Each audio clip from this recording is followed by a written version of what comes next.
I'm not ashamed to own my Lord, nor to defend his cause. Maintain the honors of his word, the glory of his cross.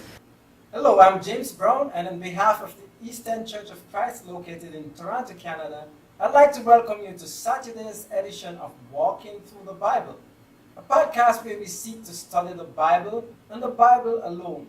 Please stick around afterwards for information on how you can contact us. But for now, if you have a Bible with you, please turn to the book of Genesis, and we'll turn you over to Jeremy Disacamp for our study of the day. Thank you, James, and welcome to all of our viewers. This is the 113th lesson in our study of Genesis. Yesterday we covered Genesis chapter 32, verses 13 to 21, discussing Jacob preparing gifts for Esau. If you missed that episode and would like to watch it, you can find it and all of our other podcasts on our website at www.eastendchurch.org. You can also find them on our YouTube channel at www.youtube.com/eastendchurchofchrist under the Walking Through the Bible Genesis playlist. Today we're going to begin with Genesis chapter 32, verse 22, and read through verse 32. The text that you'll see on the screen is from the English Standard Version, but you're welcome to follow along with any version that you have. So let's now read Genesis 32, beginning at verse 22.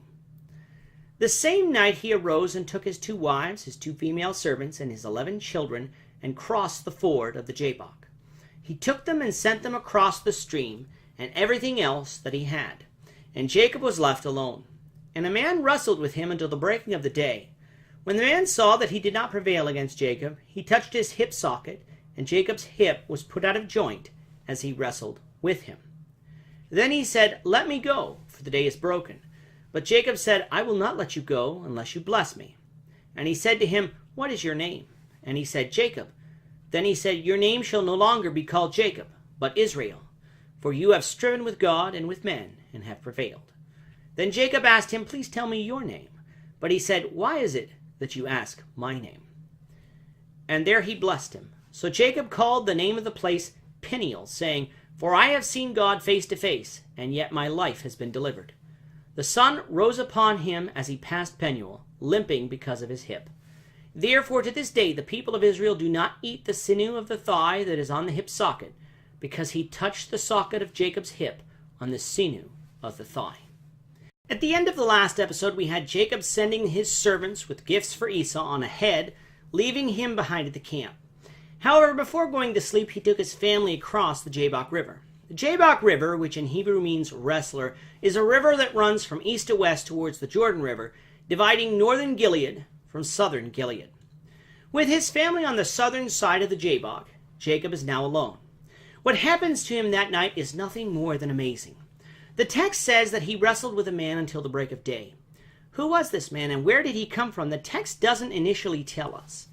When the prophet Hosea recounts this story in Hosea 12, 3-5, Hosea refers to this man as an angel, but he also refers to this man as God. So which is it? Is it a man, an angel, or God? Let's recall that the word angel literally means messenger.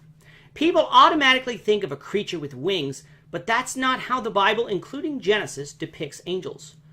In this story, it is quite obvious that God himself is the messenger to Jacob, and God in this story appears to Jacob as a man. Remember, God is a spirit, and if he is to appear to us on this earth, he will take on a form that we can physically see. Now, the text tells us that the man was not prevailing against Jacob. How could this be if this man was God? The answer is quite simple. God was allowing Jacob to prevail. Jacob was not prevailing because he was mightier than God, but because God allowed it. To show that God was in complete control, a mere touch to Jacob's hip put it out of joint. A wrestler whose hip is out of joint is at the complete mercy of his opponent. Jacob could no longer rely on himself for strength. He had to rely on someone else for his strength, God in this case. With day breaking, the man asked Jacob to let him go, but Jacob refused until he was blessed, showing us that Jacob recognized that this man could both bless him and curse him. The man asked Jacob his name, which of course was Jacob, meaning heel grabber. The man changed Jacob's name to Israel, meaning one who fights with God. Unlike when God changed Abram's name to Abraham, Jacob would be known by both Jacob and Israel, but his children would be called the children of Israel. Jacob asked for the man's name, but the man said that he didn't need to know, following which he blessed Jacob. Jacob called the name of the place Peniel or Penuel, for he saw God there face to face and was delivered.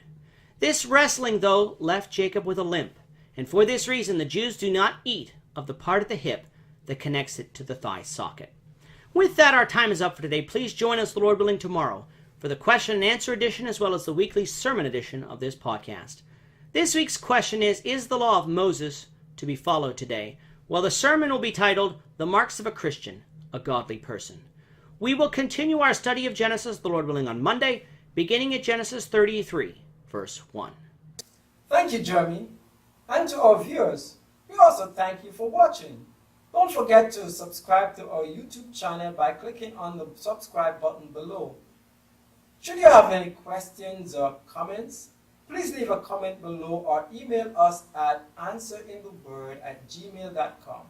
We'll try to respond to you as quickly as we can. We hope you'll join us, the Lord's willing, tomorrow when we'll be presenting 2 episodes. One is a question and answer session, while the other is a sermon from God's Word. Goodbye for now. Have a great day. I'm not ashamed to own my Lord.